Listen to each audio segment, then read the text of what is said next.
Bulan September digadang-gadang sebagai bulannya koreksi. Ya, walaupun saat video ini diambil tanggal 20 September 2023, IHSG masih berada di level atas. Bahkan sudah menembus level psikologisnya di level 7.000. Tetapi kalau kita lihat saham-saham yang dia menggerakkan bursa atau market cap besarnya bursa, yaitu saham BBCA, ternyata masih dalam tren turun.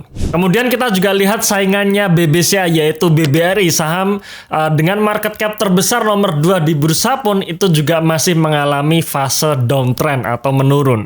Lalu kira-kira saham apa nih yang bisa menahan IHSG ini tidak sampai jatuh ke bawah, padahal dua saham penggerak IHSG tadi itu jatuh? Ya, jawabannya adalah saham AMMN, di mana saham ini yang baru IPO sekitar 2 bulan lalu sudah naik sekitar 200% dan menjadikan saham tersebut menjadi salah satu saham dengan market cap terbesar di bursa kita.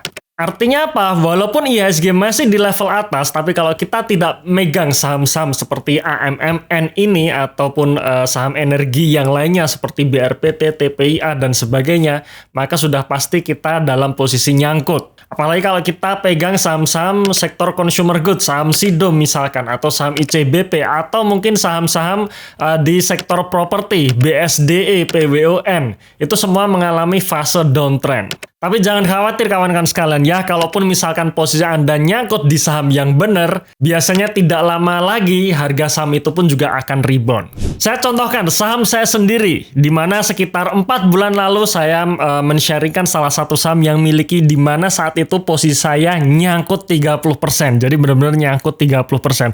Saya sharingkan di melalui channel YouTube The Investor ini, di mana saya pun itu juga mengalami nyangkut loh. Lalu apa yang terjadi sekarang? Ketika kita sudah memilih perusahaan yang tepat, kita nggak perlu khawatir karena dalam jangka panjang, sekali lagi dalam jangka panjang harga saham itu akan mengikuti kinerjanya atau kembali ke fundamental aslinya, di mana di bulan Mei lalu saya nyangkut di harum 30%. Sekarang akhirnya saham saya pun bisa BEP ya, atau bisa mulai hijau untuk saham harum energi ini.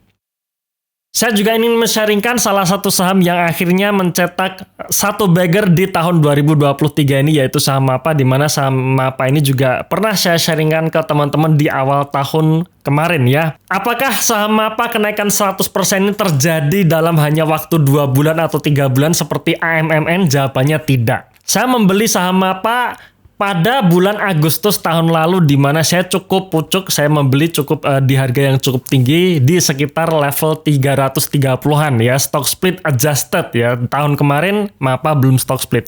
Apa yang terjadi setelah saya beli saham MAPA waktu itu? Di bulan Oktobernya saham MAPA saya akhirnya nyangkut sekitar 20%. Tapi karena orientasi saya adalah jangka panjang, saya hanya fokus pada kinerjanya saja, di mana saya tidak menghiraukan atau saya mengabaikan pergerakan harga saham dalam jangka pendek. Sepanjang kinerjanya bagus, sepanjang kinerjanya naik terus, akhirnya harga sahamnya pun itu juga naik. Bulan Agustus saya beli saham MAPA, akhirnya di bulan September ini harga saham MAPA saya sudah menyentuh keuntungan atau floating profit di atas 100%. Maksud saya sharing di sini adalah kita nggak perlu khawatir dengan yang namanya nyangkut, teman-teman ya.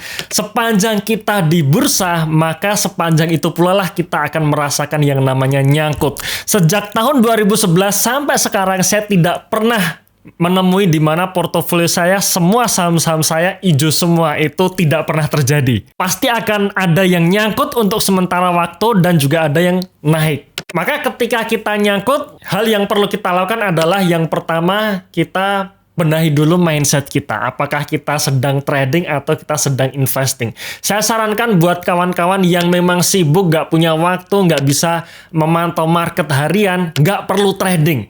Ya, miliki mindset investasi. Ketika kita bicara mengenai mindset investasi, maka kita bicara mengenai kinerja perusahaan. Kita ikuti perjalanan perusahaan dalam mencetak laba. Nah, itu tadi yang pertama. Kemudian yang kedua, ketika kita dalam posisi nyangkut, maka kita cek lagi kinerja perusahaan. Kita cek lagi fundamental perusahaan. Apakah kita memang sudah memilih perusahaan yang benar atau tidak? Kita cek neracanya, apakah neracanya sehat atau tidak. Kemudian kita cek kinerja operasionalnya, apakah ada potensi kenaikan laba di masa depan atau tidak. Kemudian jika kita sudah mereview kembali, kita sudah cek kembali fundamental perusahaan dan ternyata perusahaan baik-baik saja, kinerjanya masih bagus, neracanya masih bagus, dan prospeknya cerah, maka walaupun kita nyangkut, ya kita hold saja. Bahkan ketika misalkan kita nyangkutnya cukup dalam dan kita punya ruang untuk menambah muatan, ya berarti momen ketika harga saham turun tersebut bisa kita gunakan untuk menambah muatan. Dan jangan lupa tips yang ketiga ini yang juga sangat penting, yaitu adalah jadikan waktu sebagai teman. Alias kita harus melalui lorong waktu yang panjang sampai akhirnya saham tersebut diapresiasi oleh market. Jadi ketika kinerja perusahaan bagus, fundamental perusahaannya bagus, prospek masa depan cerah, walaupun nyangkut, walaupun asing guyur, walaupun bandar distribusi, biarin aja gitu ya. Pasti deh, nggak lama lagi, kita tinggal tunggu waktu saja. Ketika benar-benar kinerja perusahaan naik, kinerja perusahaan bagus, harga sahamnya pun itu juga akan ikut naik. Dan itulah yang membuat kenapa saya selalu bisa beat the market atau mengalahkan market setiap tahunnya. Nah, bagi kawan-kawan yang mungkin tidak punya waktu untuk memantau market, bahkan tidak punya waktu untuk melakukan analisa saham, atau ingin mencari tambahan referensi dalam menyusun portfolio, teman-teman bisa ikuti perjalanan saya dalam menyusun portfolio. Gimana caranya? Klik link di bawah ini ya.